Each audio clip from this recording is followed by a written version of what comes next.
Inspiration for Teachers podcast, bringing you dynamic and inspirational educator interviews. Our fascinating guests share their professional challenges and creative resolutions for success. Discover their workable strategies, ideas, and resources to reach your educational goals. And now your host, Kelly Long. Hello and welcome to another episode of Inspiration for Teachers. I'm joined alongside the lovely Emma Rickman. And it's taken us a while to get to this point, hasn't it, Emma? With cancelling and children and illness and everything getting in the way. But we're finally here, so I'm so pleased that you're with us. Can you start off by giving our listeners a little bit of a background as to who you are and why you're here on the show with us today? I'm a business teacher. I have now responsibility for enterprise at King's School. I spent 8 years working for BP in a range of different positions, but in operations and marketing, and wanted to go into teaching so I could give back really and do a job that I felt I was actually really making a difference. So I did my PGC in business. I started teaching in a grammar school. I then moved into sixth form and taught in a sixth form college for 5 years before I subsequently moved to King's. This is my second year at King's, and since I've been at King's, I've been teaching business and ICT, but I've also got responsibility for enterprise in the curriculum. And you're going to be sharing some of those challenges with us today about how to communicate and rejuvenate a business and enterprise department. Is that right? I am, yes. Excellent. So before we get into that, I always ask all of my guests on the show a little question that you have no prior knowledge of, so I can see the panic in your face.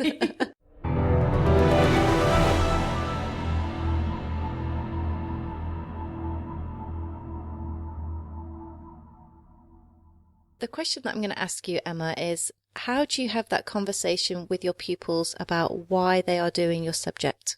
So I can deal with that question in two ways. I've taught business using two different approaches. Firstly, with it being an optional subject, and at King's it's a core subject. So actually I've had conversations with students about the subject and they've been very different. So where it's an optional subject, students often do it because it's new, they perceive it to be exciting, they can see the relevance when they go out into the big wide world of work.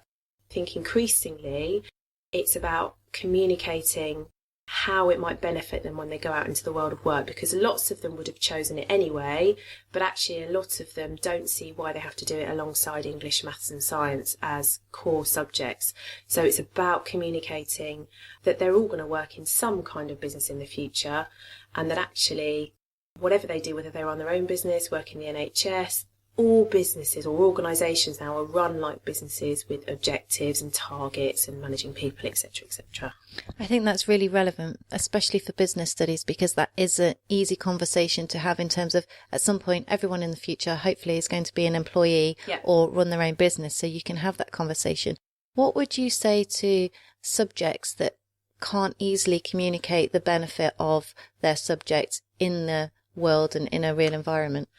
I have one strategy that I've always used since I've been teaching, and I think it's easy to do it in business, but I think you can equally do it in any subject. I always try each week to bring in something called the news story of the week. So my news stories are business related, but actually a lot of those news stories would link to science, or they would link to English, or they would link to things like the leisure industry. So I think any subject can try and find relevant current issues that relate to their subject, and therefore students can see why they're studying that subject, because actually in the big wide world that subject has a relevance and has a significance. And that's so easy to do, isn't it? Very easy. Especially with everyone's got a smartphone nowadays. Exactly. And actually it's got easier. When I first started teaching, I had to read a paper. And now I literally 5 minutes before the lesson can go on the BBC News website or one of the big newspaper websites and find something really quickly. So I think whatever your subject, it's a really effective way of bringing your subject to life. And having that open communication with them. Absolutely. And I think students are often more interested in aspects of a topic than you might think. One of the recent news stories of the week was how Google have dropped their Google Glass product, even though it had only been launched just before Christmas. Now, that had a big link to technology, to science, to computer programming. I came at it from a business point of view, but the students were actually interested in the technology aspect as well. And I think that process of going through selecting something that's interesting and current is a really good way of engaging cross-curricular subjects, like you've just said, and bringing other relevant subjects into your topic. So it kind of broadens their curriculum and it heightens the link between all topics that they're taking within a school. Absolutely, and certainly as part of my enterprise responsibility, one of my personal objectives has been to raise the profile of STEM subjects from a careers perspective, so that students can see why they're studying chemistry or why they're doing computer coding, or, you know, why maths might actually be a subject they want to pursue to a higher level, because actually could really help them follow a particular career path. And I think sometimes schools aren't very good at promoting how a subject can actually benefit them in the future. They see it in a silo, they see it as, you know, I hate maths, or actually I quite like maths, but I don't really know where it could lead me. And I think something simple like the news story of the week can actually highlight those cross-curricular aspects. But in particular, lots of the stories I use are STEM related, and I teach business.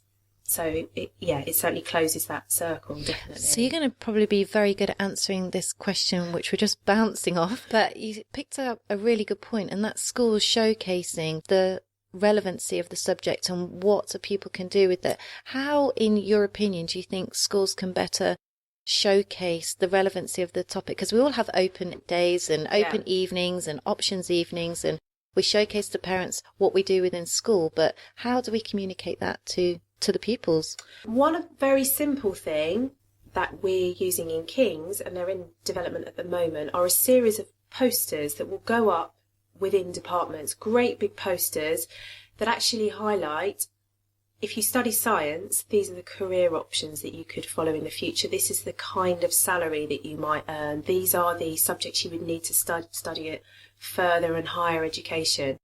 So it's quite a simple technique. It was in place in another institution where I worked, and they were hugely effective just for raising the profile of the relevance of a particular subject and actually getting young people to think that they may have a future in a subject that they really enjoy.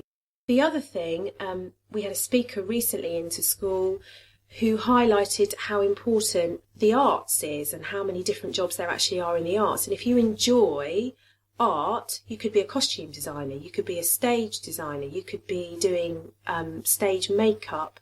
And I think we need to embrace and use as many of those outside people to come in and communicate that some of those topics, particularly those that might not be perceived to have value, produce further options for those students in the future. And that speaker came from where? His name was Sir Anthony Saltz, and he volunteered through an organisation called Speakers for Schools, which was set up by Robert Peston, who's the economics editor for the BBC.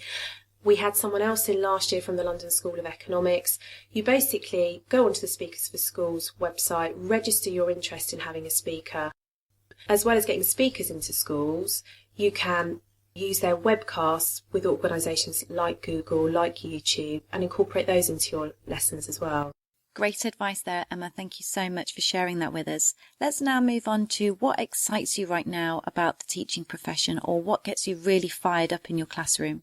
I think the thing I'm really excited about in education at the moment is being able to use technology to enhance young people's learning experiences, whether that's encouraging them to use the internet to research and to find out things that they wouldn't have been able to find out in the past. And I see young people regularly researching something that I'm talking about in the lesson, and that's quite incredible, I think. They are interested, they're engaged, they're able to gain that information and knowledge right there and then. It's deepening their learning experience. It's just allowing us to develop much more dynamic and engaging lessons, which is brilliant. So Emma, we've just found out what really excites you about teaching.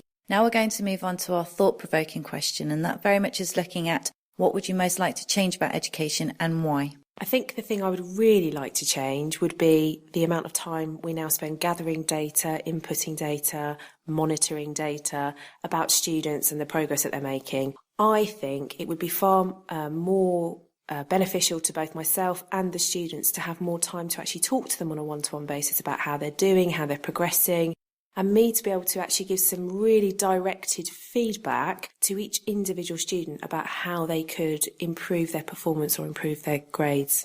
That's so true, isn't it? Because we've been driven towards an accountability culture, and everybody asks you the question about what's this child doing in terms of data and are they meeting their progress targets? Yeah. And we're very much missing the conversation about who this person is as an individual, and we're not valuing them. Absolutely. I think actually really good teachers intuitively know how well their students are doing. They don't need to be consulting a spreadsheet or looking at their mark book. I could tell you for all of my students how they're doing and what they could do to improve. And I think the time to have meaningful conversations, and as you say, make them feel like they're important and an individual, because I think lots of students go through the school system and feel like nobody ever really spends a huge amount of time focusing on them individually. And I think that feeling of importance and that feeling of actually feeling like you're worth spending that time on can do a great deal to motivate students. And just a quick one, because we do have to show data and progress, how do you do it in your subject?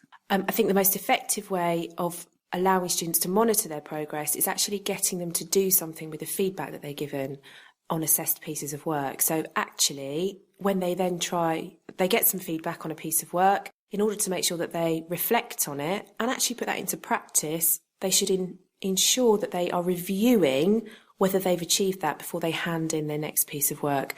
So I think feedback's great and it's very valuable, but only if the student actually then does something with it and it's used in a meaningful way. And that moves us on very nicely now, Emma, to your professional challenge and why you're with us here today. So can you elaborate on that personal challenge and take us through that journey? So at the moment, my personal challenge has been to raise the profile of enterprise education. I started at King's. Enterprise had been running in the school for 10 years. It was a business and enterprise school. It had a huge programme of well-established activities and was widely acknowledged to be doing enterprise very well. What it didn't do so well was embed that activity into the curriculum. So it operated as a standalone series of activities, but actually that value wasn't being added by students really having those enterprise messages reinforced during lessons. So one of my challenges was to find ways of reinforcing that, but also of communicating what the school did and offered for students in an enterprise capacity, because it really is quite unique. I've never worked anywhere that provides those opportunities for students. So to embed that further into the curriculum, but also to communicate it to the wider population, to communicate it to parents, to communicate it to students even, because I think lots of students at King's have had some amazing opportunities and experiences, don't perhaps realise the breadth of those experiences and opportunities, but also how much they will have had an impact on their personal development. Okay, so I'm going to take you back a little step now. Going into a well-established department that knows what it's doing and has a good curriculum in place, how did you go about identifying what needed to happen? What did you do about changing it? Since I've come into education, I've acknowledged it's a very difficult job. I've been teaching for 10 years. I've actually been teaching for longer now than I worked in industry. But you don't have time very often to sit down and properly evaluate what you're doing, either as an individual or as an organisation. So the first thing I did was I created a great big table, and it was on A3 paper because the school was doing so much. And we looked at enterprise, we looked at what was happening in the business curriculum because it is a core subject in the school. And we also looked at the careers stuff that was being offered and PSHE. So what I did was I highlighted through each year group where they were receiving some kind of enterprise activity. So were they getting it in their enterprise day? Were they getting it as part of some kind of careers activity? Were they getting it in their business lessons or their ICT lessons? And I identified where we could maximise those opportunities. So for example, if the year sevens are doing an enterprise day on pop-up shops, then actually they should be doing that in their BCS lesson. And why shouldn't they then be trying to incorporate some element of that into PSHE? So I've tried to build up this big picture so that actually every experience that they have is reinforced either in some element of the curriculum or in some other opportunity that we can offer them, like lunchtime clubs or extracurricular activities. And that actually highlighted the vast number of things that were going on in the school, but also where there were gaps. And a really good example is things like the enterprise days. They still do a little bit, operate quite independently. So students will be off timetable for a day, they participate in this great enterprise activity, and that's the end of it. They don't really get much opportunity to reflect on what they've learned, to reflect on the skills that they've developed, and actually to put into practice some of those skills that they've learned. If, for example, it's calculating costs and forecasting profit. So it was about extending that and finding other activities that would reinforce that learning and continue to develop the student skills. Okay, I'm going to come back to you about the enterprise days that act individually later on. Okay. But let's just go back to communicating with the pupils and communicating with the parents. How did you go about doing that? Because in a school, you've got lines of communication. Yeah. How did you do it more effectively? Some of the things we've done, quite simple things like sending out parent mail, asking for volunteers for things like enterprise days. I identified that actually we are a huge school in an area where lots of parents have got some very interesting and varied jobs, and we weren't really maximising that. So that was a very simple thing that we did, just parent mailing, and we got loads of people responding. The other thing, quite an old-fashioned method, from talking to parents, they said that parent mails are great, online communication is great, but actually they don't tend to read the information that comes through because we all get so much of it now. And things like a newsletter, they think, oh yeah, I'll read that. But when it's in your email inbox, it's quite easy to ignore. So we've decided to go down the route of good old-fashioned paper communication and a newspaper type communication. And the first issue was sent out at the end of the summer term last year, and the response was really positive. Basically, we created this publication called the Business and Enterprise Times. Students write articles about their experiences in school. That goes home to every parent, to some of our partner organisations, and a very simple way of highlighting and communicating the really wide range of experiences that the students have in the school. But the response from some of the parents that I spoke to afterwards was that actually it was something they would hang on to and read when they had the time. Whereas with electronic communications, they might have just ignored it or meant to have the time and never managed to get around to it. Brilliant. Now let's just go back to what you were saying about those enterprise days, because I think you and I have a similar view on how we can make them amazing and engaging, because I'm very much of the opinion that what is going on in enterprise nowadays is so much more advanced than what we actually teach as part of a curriculum. Yeah. And we really need to be giving pupils real life experiences, not textbook curriculum based experiences. Yeah, absolutely. So what I'd like you to do, Emma, is I'd just like you to go into a bit more detail about how we can create enterprise days that are not just a standalone day, but also really reflect what is going on in industry and in the real world. Well, one of the things that I've been considering is incorporating an element of social enterprise. Businesses are doing more and more of it, and I think there's no reason why we couldn't be doing the same. So that actually, and this links to extending the students' activity, for example, giving seed capital as prizes. So for winning students, because they have to compete during the enterprise days, they compete within their forms to create the best enterprise idea. And the winners could be given some seed capital, which they then invest in business somewhere else in the world. There are various organisations that run such schemes. And that would perhaps teach them that for some people that money really makes a difference, but also they can keep track of how that money is being invested. Hopefully they get their investment returned. And they can follow that enterprise and see how that business is doing as a result of getting some investment. And for those teachers out there or schools listening that don't know what seed capital is, can you just clarify that for them? So there are microfinance organisations. There's one called Kiva, where you can buy dollars. There are British organisations that do a similar thing. You invest a certain number of dollars in this microfinance, but whilst you're doing that, you select the individual or the small business that you want to invest in. That microfinance organisation will ensure that that individual or organisation gets the seed capital and will keep you posted on how that business or individual is progressing with their business idea. So let me just clarify. Does the school buy that investment and then the pupils decide where that investment goes and then they monitor it? Yeah. So do they get more of an engagement with the actual individual, or is it through the company that they're kept informed? It's through the company that they're kept informed, but I've actually heard of schools where they have developed a relationship with the individual or the small organisation as a result of investing. That's really excellent. It is, yeah. So that's becoming quite a popular way of rewarding students. So instead of it just being about them gaining some skills, or there's some more intrinsic value there that actually they can do good. They've developed some brilliant enterprise skills, but they've been rewarded for doing that, and they can use that reward to help somebody else. I think that's a much better way of doing it, because I think traditionally we've been from a competitive background where they're competing with each other and then somebody wins, and of course they need to be rewarded for winning. But I think a lot of businesses, like you said, are moving away from that, and they're thinking in more of a creative capacity.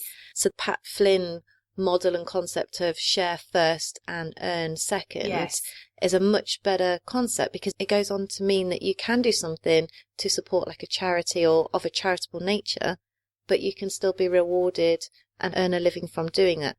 I think as well, we haven't yet reached this, but the whole technology thing, I think education it's widely acknowledged we're kind of way behind industry, and I think particularly in enterprise we need to step up, and whether it's through use of social media or whether it's through using technology, incorporating into our enterprise days. Again, this links to this idea of STEM, trying to raise the profile of STEM subjects and STEM careers. I think we do need to do more to incorporate technology into the actual activities themselves, because they do tend to be, as is much of education, very classroom based, very resource heavy, and actually perhaps that element of technology and maybe creating a game as part of your enterprise day. We get lots of volunteers coming in from industry, as I said, but actually making sure that perhaps they're coming from technology background rather than somebody who just runs their own shop. So I think that's perhaps the next step, and certainly something that we should be thinking about for the future. And also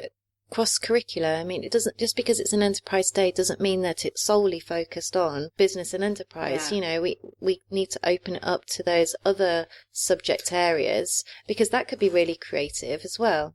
Absolutely, and we've done that. We've got a Year 8 Enterprise Day coming up. We ran it for the first time last year. The students have to produce or create a model for a flood-proof home, which is obviously quite a topical issue, not just abroad where, you know, they'll have typhoons and monsoons and tsunamis, but actually here.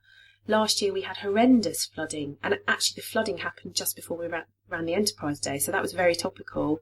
And what we've done is we've worked really closely with the science department to improve the day. And I think there's huge potential to do that, to actually, and again, engage students in science as a subject. And as part of that day, we had engineers that came in, and they added a huge amount of value, because they do jobs that a lot of young people have no idea exist. And actually, there were girls, in fact, afterwards who were saying, I want to be a civil engineer. Awesome. So because they never say that. No, absolutely. And I think those enterprise days, if they're well run and you've got people in who can really add some value, that really enhances the students' experience. And for that enterprise day, we got our volunteers through our local science organisation. There are lots of STEM volunteers out there. So there are actually bodies that can provide volunteers for you if you go and ask them. But particularly engineering, I think, is a very much undervalued career. And a lot of that is just that young people don't have the opportunity to either experience it, but talk to somebody who works in that industry, and they realise that it's much more interesting than they expected. Okay, so I'm going to take you to this question, and this happens a lot when it comes to collaborating and getting projects together. How do you get people on board with what you're trying to achieve? It's always a difficult one. Obviously, I've been teaching for long enough to know that when somebody comes up with a new initiative and you know it's going to impact you, it's quite difficult to be positive if you think it's going to add to your workload. So I'm fully aware of that. And I'm fully aware of that these projects that are cross-curricular are going to add to people's workloads. I've always found, and actually not just in school, but also when I worked in industry, you have to sell the benefits. And obviously in schools, the benefits are to the students. And particularly when you're working in a cross-curricular manner, if you can sell the benefits in that the students will enjoy those subjects more, if they can see the value of them. And I think that's really, really important. I now, as an adult, understand why physics is important. Why is that, Emma? Well, it's putting you on the spot. It tells you how things work. And I didn't really care about that when I was young, because it was taught in a very academic, very theoretical way. I think if you can bring it alive and you can actually show, and again, if you bring it back to enterprise days, if the students are creating something and they have to understand how it works and they can see the relevance of how something works in real life, they might have a renewed interest in that subject. So it's about selling those benefits to the staff. I think the other thing that's really important as well is making sure that things are really well organised, because actually it isn't fair when you are adding to somebody's workload or you're asking them to run an enterprise day as a tutor in a subject they have no knowledge. So last year, as I said, it was a STEM related day, the Year 8 day. Some of the staff were RS teachers, they were English teachers. They had no idea about the tensile strength of materials, nor did I. The other Nor staff, do I. No. All the other staff that were involved in creating the day. So I think you have to make it as easy for people as possible, provide them with sufficient information, prepare them properly, make sure they're properly briefed, and be prepared to resolve any anxieties or issues that they have as quickly as possible. And for us, one of the best ways of doing that was having an expert in the room who worked in that field that could address the teachers' questions or concerns, or actually educate the students in a way that that tutor couldn't. You said something that I think it's a real point and a real issue. We ask pupils to do things all the time. We ask them to produce so much work, so much coursework, remember so many things. And that's just a process sometimes. Yeah. And I think what enterprise can do is make pupils value what it actually feels like to create something yourself and from scratch. That reward, you can't always get that across by asking somebody to produce a piece of coursework. I've just done my master's degree, and I'm like so exhausted, and at the end of it, I'm a bit like, oh, okay, what now? Whereas when you're creating something, you can see the value in it, and that's what enterprise needs to do for these pupils. It needs to make them realise the value of creating something that they have thought of. Absolutely. And I think these days, unfortunately, creativity, as you get older, and I think it's probably widely acknowledged that our level of creativity declines. I work in a secondary school. If you ran those enterprise activities in a primary school, you'd get even more creative ideas. And I think they help young people to appreciate that creativity is a really valuable skill. But also, I think this idea of being given freedom to do what you want, because increasingly in education we have very rigid syllabus, we have to get through a certain amount of things in a certain period of time, and enterprise dropped off the agenda for a little while and stopped being important. It's become increasingly important, and I think it really gives students, as you say, that freedom to do something truly creative. And I would question these days how often they truly get that, because even with coursework there are quite rigid parameters. They have very little scope really, and I think that's what they genuinely love. And I would say actually the more creative the enterprise days, the better. And some of the models, I keep using the Year 8 Enterprise Day as an example, because actually we were blown away, not just by the creativity of the models, but actually the experts, the industry experts, said how practical some of the models were. They weren't just creating wild ideas. They were really thinking about the materials they were using.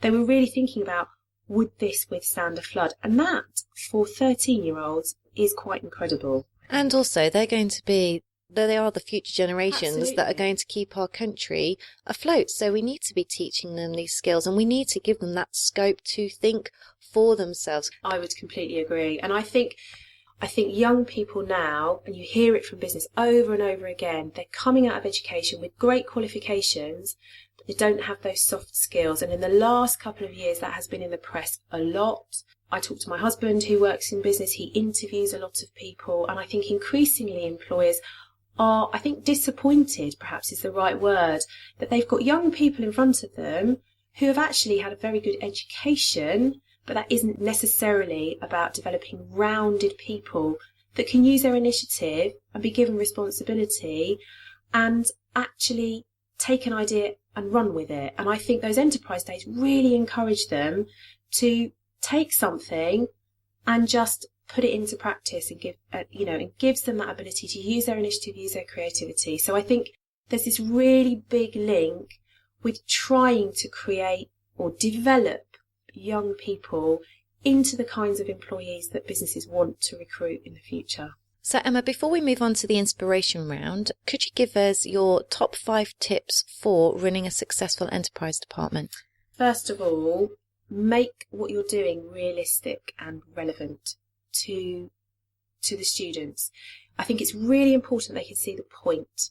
So if they're doing some enterprise activity, that they can see why they're doing it. They can see that they're developing some skills. They can see what the benefits would be in the future.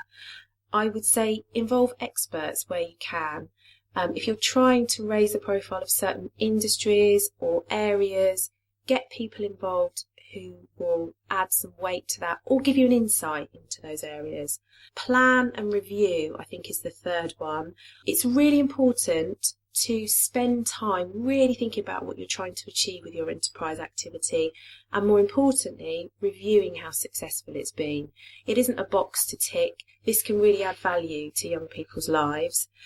Promoting the benefits, I think, is really important to the students, to the staff that are going to be participating or helping you, but also to the parents, and helping parents to understand what their children are doing, but also what their children are going to gain from participating in that activity. I think that's really relevant what you've just said, because I think once upon a time it was on the agenda that we just give children an experience of what enterprise is, and it was a ticking a box activity, and now it's so much bigger and it's so exciting.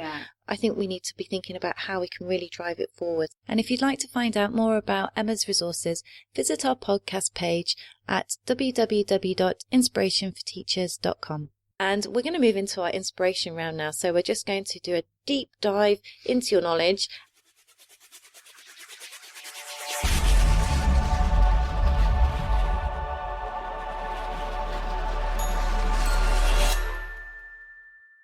Starting off with something that is quite personal to you, because I like to promote the fact that teachers do an excellent job in the classroom. What is your proudest moment so far? I think it's very difficult to pick one moment, and I would say there's no one thing that really, really stands out.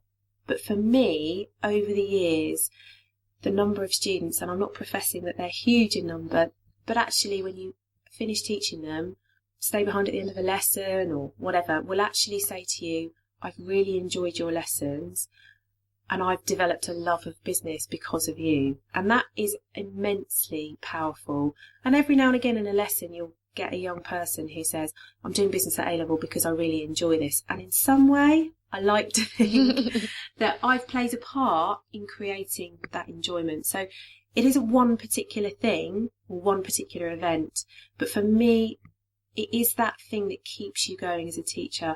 And when you're spending half the night marking, when somebody then says to you, I've loved your lessons, that for me is the reason for doing the job.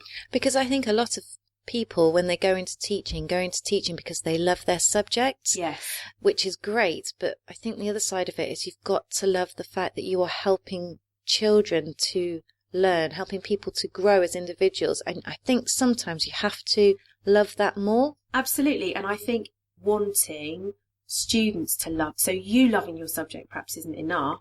It's finding ways to get that enthusiasm in them. And I think when you do that, that's the incredible feeling, I think. It isn't just that I enjoy this subject. Hopefully I've helped you to enjoy it as well. I had a teaching assistant in my class today, and he didn't want to end the lesson because he wanted to continue with what I was teaching. He was like, I'm really enjoying it, miss. And I was like, well, come back next week and we'll continue. The children were off and yeah, he was still they were sitting like, there. bye, miss. And he was still sitting there. At least I'm inspiring somebody. Okay, so let's move on to the best advice you've ever received. This was in my first year of teaching, and this has stuck with me throughout my teaching career. And somebody said to me, be nice. And you hear at the very beginning of your career all the time, don't smile until Christmas, got to lay down the law. And actually the be nice thing has really helped me. It can help to diffuse difficult situations. Quite often a message might get lost in translation and you offend somebody and you don't mean to. Being nice and generally being seen to be a teacher that cares about their students, I think goes a really long way. So, and it isn't about not, setting boundaries. It isn't about not following through, but you don't have to be aggressive when you do that. And you have to bear in mind that actually students want to be in a pleasant environment, and being nice is part of that. I think deep down all pupils just they want to learn and they want to be good. It's just sometimes there are pressures that make them not behave in a certain way. Yeah. But I agree with you about being nice, because this is a scenario I can tell you that definitely helped me. And I think it was because I was nice to the pupils in my class. Yeah. I had a very difficult, challenging pupil in my class that for whatever reason, and I never got to the bottom of it, but he had a lot of issues and there was a lot of a backstory to him, but he was so aggressive towards me and he really did not want me as his teacher, bearing in mind that I'd come in halfway through a term to teach them, difficult. So that's always difficult. Yeah. And they've had a number of different other teachers prior to me coming in to help. And he was just so aggressive to the point where one lesson, the other kids in the lesson were telling him to back down and telling him to stop being aggressive towards me. And I thought that just goes to show, although it was an awful situation, it just goes to show that the other kids in there were valuing what I was doing because I was helping them, I was being nice, and they knew the boundaries.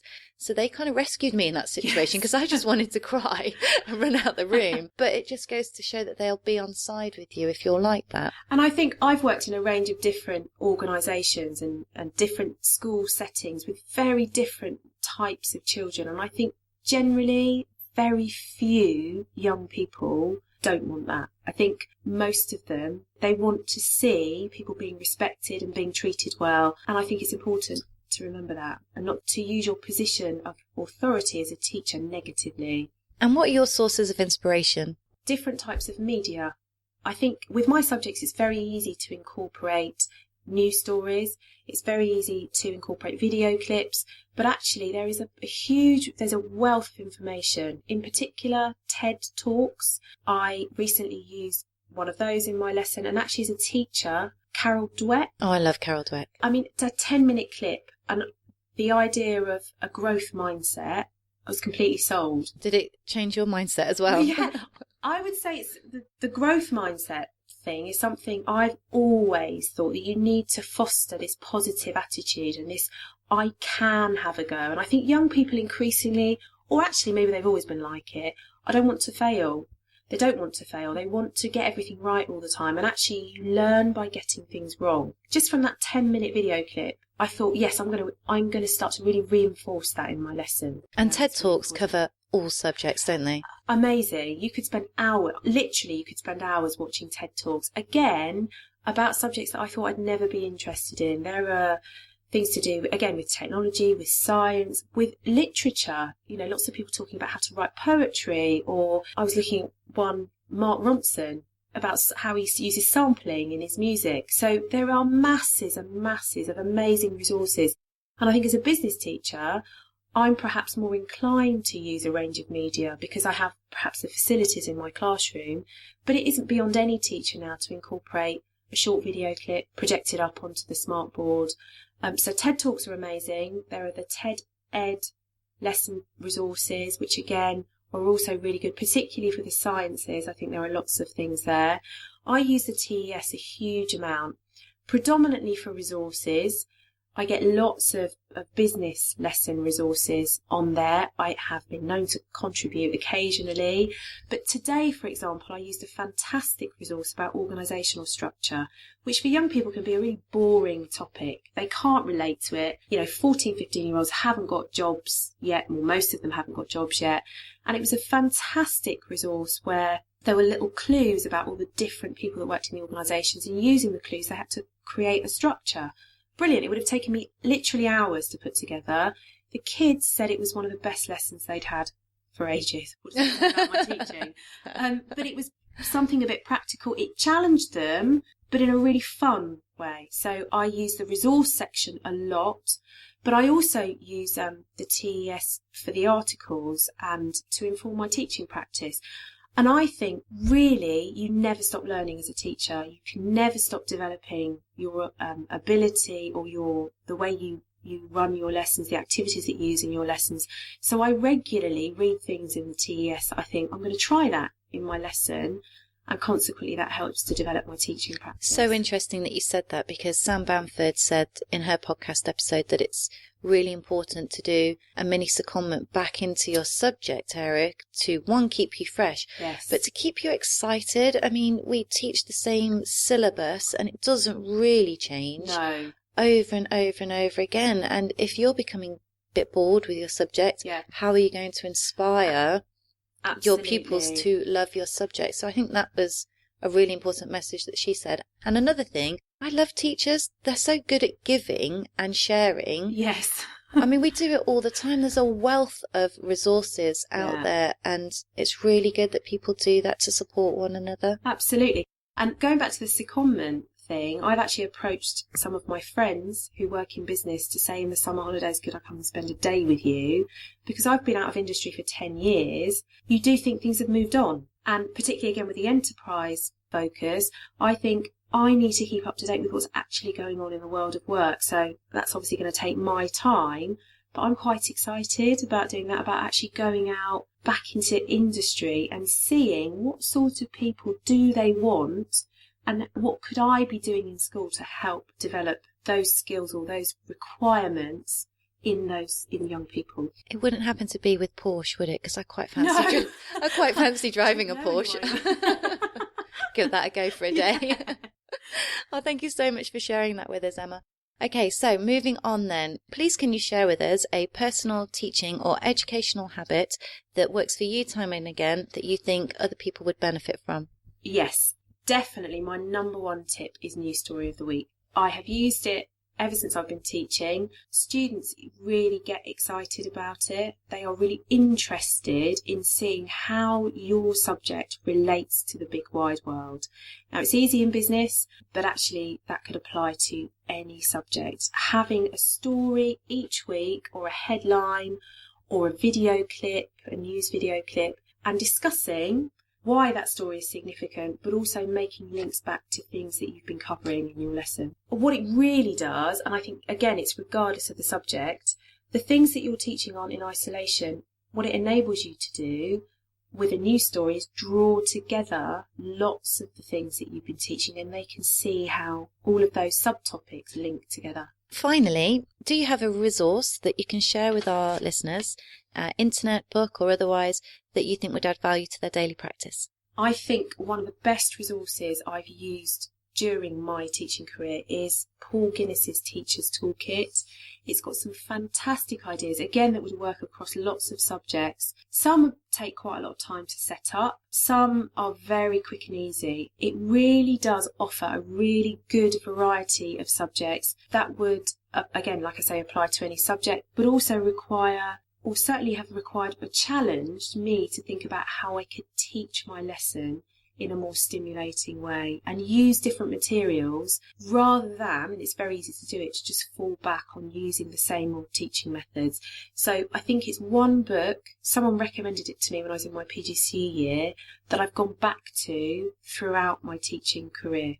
It's so true. I'm always having to wrestle that book back off my head of department, who always lends it out to the new PGCE students that come into the department. I'm like, that's my book. Give it back. And there's a similar book actually called The Lazy Teacher's Oh, Handbook. yes, I've read that. It's good. Which is, again, similarly, and what both books do actually is put the emphasis on learning back on the students. Because the days have gone, really, I think, where teachers stand up and lecture. It is about independent and active learning, and I think both of those books have got some fantastic activities for getting students to really be involved and take responsibility for their learning. Yeah, we're always pushing that one, aren't we? Responsibility and accountability. Thank you so much for joining me on the episode. I've learnt so much from you today. It's brilliant. Honestly, I feel like my teaching practice is growing day by day every time I do one of these episodes. So I really value your knowledge. Before we say goodbye, if our listeners would like to contact you or explore any themes in this podcast, how can they best reach you? Best ways to reach me are via Twitter at Emma_Rickman24, on LinkedIn as well. Thank you for joining us today on Inspiration for Teachers. For more resources, tips and advice, visit our website, inspirationforteachers.com. If you enjoyed today's episode, we would love to connect with you. Just click like on our Facebook page at facebook.com/inspirationforteachers.